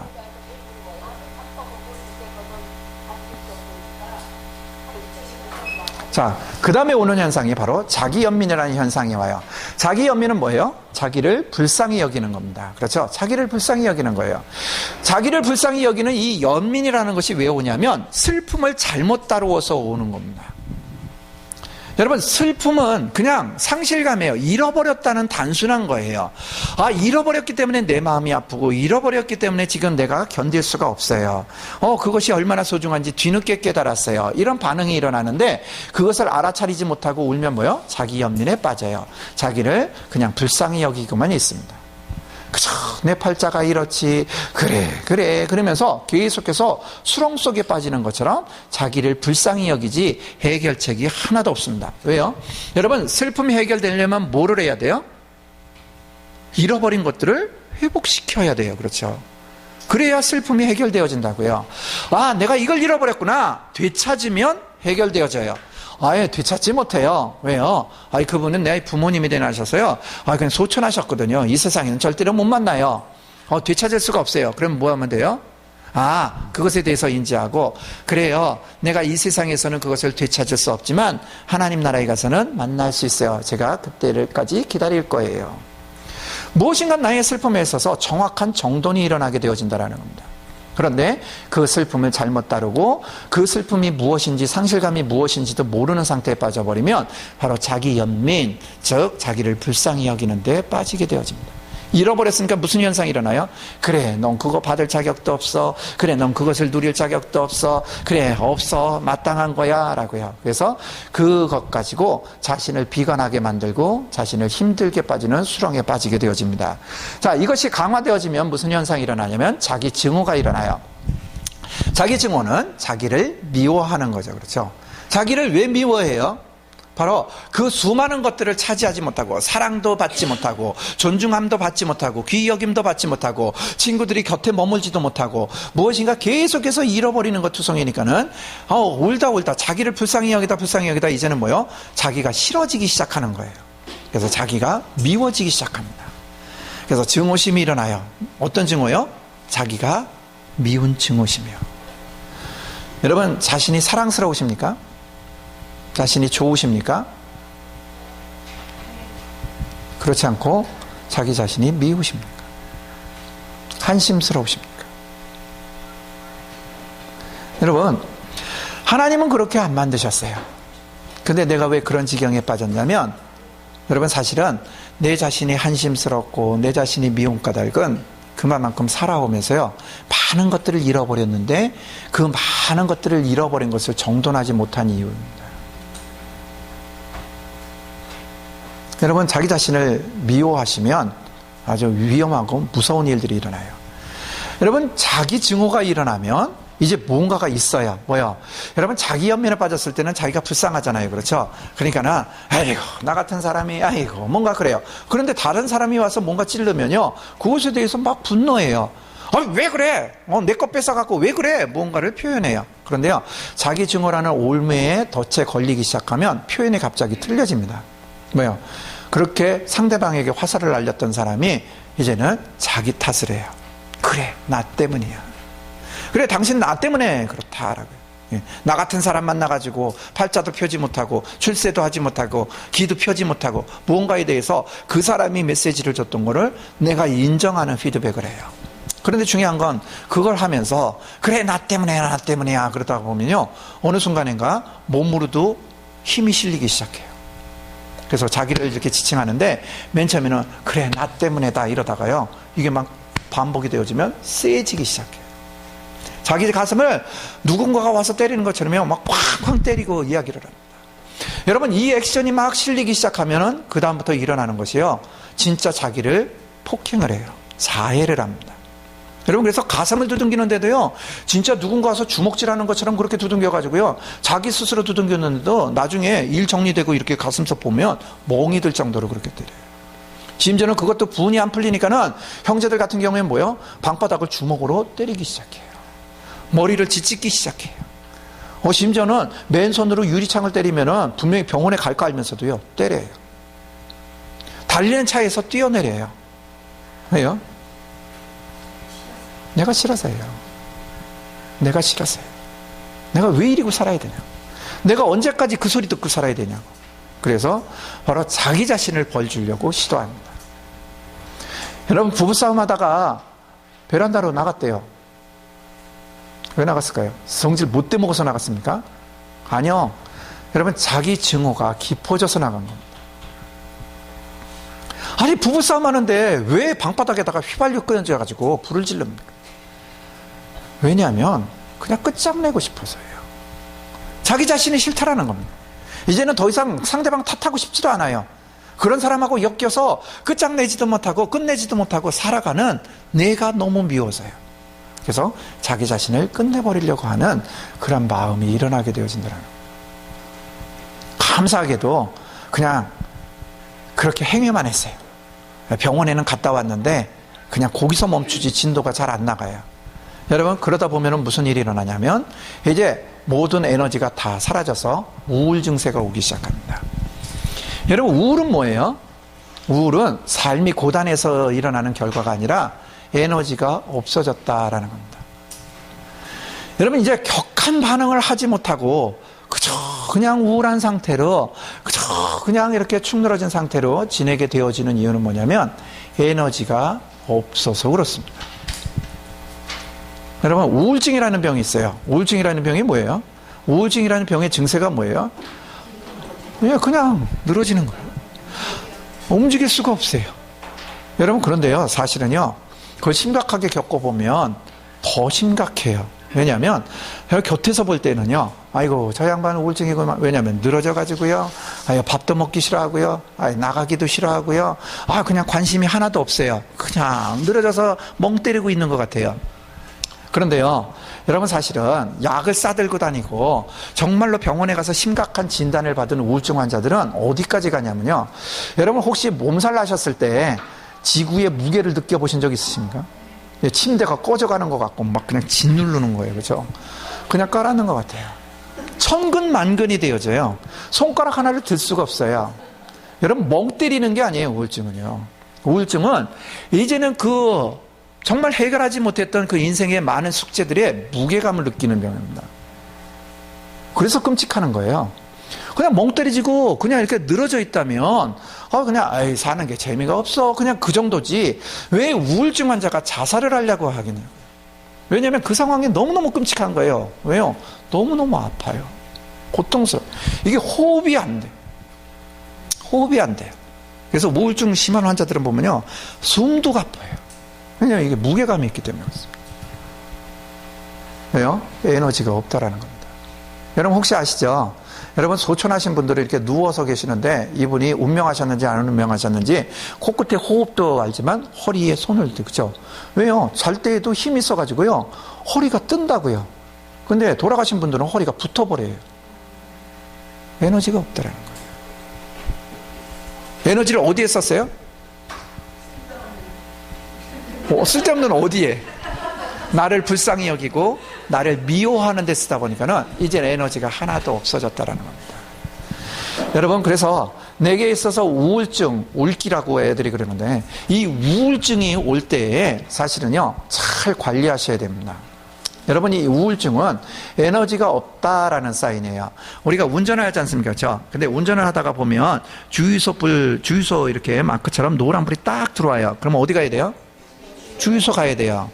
정말입니까? 네, 주유소 가야 돼요. 주유소 가서 충전하면 해결되어져요. 그런데요, 제가 이상한 버릇이 하나가 있어요. 제주도에서 살면서 이제 누군가가 이렇게 자동차를 플로잉 해주셔가지고 그래서 이제 제 차를 타고 다녔거든요. 저희는 항상 차가 저기 사무엘 차인데 사무엘 이렇게 이동 수단으로 쓰는데요. 근데 이제 누군가가 차를 주셔가지고 저희 차가 2대였어요. 그래가지고 제 차를 타고 다니는데 이게 휘발유차니까는 굉장히 비싼 거예요. 어느 날 출근을 하는데 주유소 불이 탁 들어와요. 그러면 제 인식에 습관처럼 딱 반응되어지는 것이 주유소 가야 돼 이게 들어오는 게 아니라 10km 미만으로 이제 이게 들어오는 거예요. 언제까지 버틸 수 있는지가 머리에 들어오는 거예요. 그러니까 이제 운전을 하면서 이따가 넣어야지 그러고선 가요. 근데 가다 보면 잊어버려요. 예. 그래서 그냥 열방향에 그냥 도착하는 거예요. 그러면 주유소 갔어야 되는데 이따 퇴근하다가 넣어야지. 그래서 또 퇴근하면서 또 잊어버려가지고 또 그러다가 며칠 이렇게 오락가락하다 보면요 어느 순간인가 노란불이 안 나가요. 보면은 E자도 밑으로 내려가지고 게이지가 거의 바닥까지 갔어요. 그러면 갑자기 이제 불안해지기 시작하는 거예요. 아니나 다를까 엑셀 누르는데 나가는 힘이 안 느껴지고 막 이렇게 후둑후둑거리고 딸꾹질이 시작되어져요. 그러면 이제 핸들부터 기도하는 거예요. 주님, 주유소가 나타날 때까지 쓰지 않게 하시옵소서. 아주 생으로 얼마나 기도를 하고 다녔는지 몰라요. 거기다가 또 서본 게 얼마게요. 또 쓰면은 또 막 전화해야 돼요. 여기 벌판이에요 또. 예? 그러니까 지금 제가요 호곡 불사리탑을 지나가지고요 그래가지고 어느 정도 달려오다가요 밭 곁에 서 있어요 뭐 이러고 전화해야 돼요. 저 제주도에서 습관 고쳤는 줄 알았더니요 제가 또 부천 가다가 한번 또 그래가지고요 고속도로 곁에 서가지고 또 그 짓 또 한번 해봤어요. 중증이에요. 여러분 주유소 불 들어오면 어디 가야 된다고요? 주유소 가고 봐야 된다고요. 그렇죠. 근데 이상한 생각이 그 기름 맞았을 때까지 버티면은 돈이 들 나간다고 생각을 하는지 어쩌는지 직접 가서 넣지를 않고 맨날 거기까지 갔다가 가요.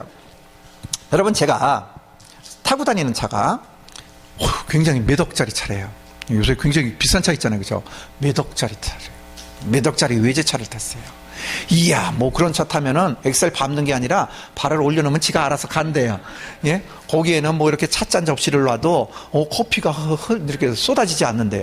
그런 기가 막힌 차를 탄 거예요. 차를 타고 가는데 게이지에 노란불이 탁 들어와요. 그럼 어디 가야 된다고요? 무슨 말씀을 해요? 이게 얼마짜리인데 몇 억짜리인데요. 그래서 핸들을 붙잡고 이야기하는 거예요. 야 임마 네가 티콘지 아냐? 네가 그냥 중고차인지 아냐? 이거 몇 억짜리 차인데 너 이거 흔들리면 안 돼. 가자 화이팅! 그러면 갈까요? 제가 병원 가봐야 돼요. 그렇죠? 여러분 그런데 아세요? 여러분 수십억을 갖다 줘도 바꿀 수 없는 나는 붙들고요 이미 연료 게이지가 내려가서 노란불이 나가지도 않는데도 불구하고요 붙들고요 정신상태가 글러먹었다고 붙들고 쥐 흔든다고요. 힘들어요. 쉬고 싶어요. 누가 쉬지 말랬나? 근데 안 쉬어요. 먹고 싶은데 안 먹어요. 그냥 버텨요. 여러분 그 누구도 목숨 걸라고 하지 않으셨어요. 여러분 하나님께서 당신의 백성들이 순교하는 것을 좋아하실까요? 안 좋아하셔요. 제발 눈 뜨고 살아서 오라고 그러지 왜 죽어서 오려고 그러냐고요. 근데 순교의 정신만 갖고 여러분 우리 안에 하나님께서 사인을 주세요. 피곤해 힘들어 쉬고 싶어. 그럼 뭐 하셔야 돼요? 그때 줘야 우울증이 안 온다고요. 근데 그놈의 걸 가지고 계속 그러신다는 겁니다. 여러분 우울증은 단순히 에너지가 없는 거예요. 그래서 우울증 약의 성분을 이렇게 분석해 보면 초기에는 제일 많이 들어가는 게 입맛 돋구는 약이에요. 그러다 보니까는 많은 분들이 그러세요. 우울증 약 먹으면 살찌라고 드리는 약이 아니라 제발 먹고서라도 나가서 활동하라고요. 근데 우울증 환자들이 약 먹으면서 또 안 나가가지고 살만 찌고 더 악순환이 되는 거예요. 사실은 에너지가 생기면 에너지가 생길 수 있는 그러한 일들을 해야 된다는 겁니다. 여러분 피곤하고 쉬고 싶으십니까? 그럼 어떻게 쉬는지가 연구되어져야 된다는 거예요. 쉬는 건 늘어지는 게 아닙니다. 쉬는 건 자는 게 아니에요. 쉬는 거는 정말 잘 쉬었다라는 것은 에너지가 다시 생겨야 진짜 잘 쉬는 겁니다. 그런 방법이 뭡니까? 그게 뭡니까? 여러분 우리가 하나님께로부터 잃어버린 많은 축복들 중에 정말 강력한 축복이요 안식이라는 축복입니다. 하나님은 안식일을 주셨어요. 쉬라고 주셨다고요. 그런데 쉬지 못해요. 재충전을 해요. 새로운 힘이 있어야 된다고요. 그런데 그것에 대해서 우리가 등한시한다는 겁니다. 마라톤 선수가 끝까지 완주하기 위해서 뭐를 해야 돼요? 자기 에너지 분배를 잘해야 돼요. 오래 달리기를 하지 못하는데요. 그 마라톤 선수들이 하는 이야기가 있어요. 일정 구간만 넘어서기 시작하면 에너지가 다시 생긴대요. 그 밸런스만 찾으면 완주하는데 그걸 놓치면 실패한다고요. 왜요? 자기의 힘을 소진하는 데까지만 뛰는 것이 아니라 이제는 뛰면서 에너지를 얻을 수 있는 쪽으로 넘어가야 되는데 그걸 놓치면 못 뛴다고요. 마라톤은 매력 있다고요. 마라톤은 뛰면서 에너지를 얻는 그런 매력이 있다고 이야기하시더라고요. 여러분, 인생은 마라톤 경주라고 이야기합니다. 중요한 건 뭐예요? 내가 뛰면서도 에너지를 충전해야 된다는 거죠. 우리가 자동차 이야기를 했지만 자동차에 중요한 것이 기름을 넣는 겁니다. 그렇습니까? 아니요, 여러분. 또 한 가지 잊지 말아야 되는 게 있어요. 그게 뭐냐면 자동차 안에 배터리가 있어요. 기름을 떼서 자동차가 움직이는데요.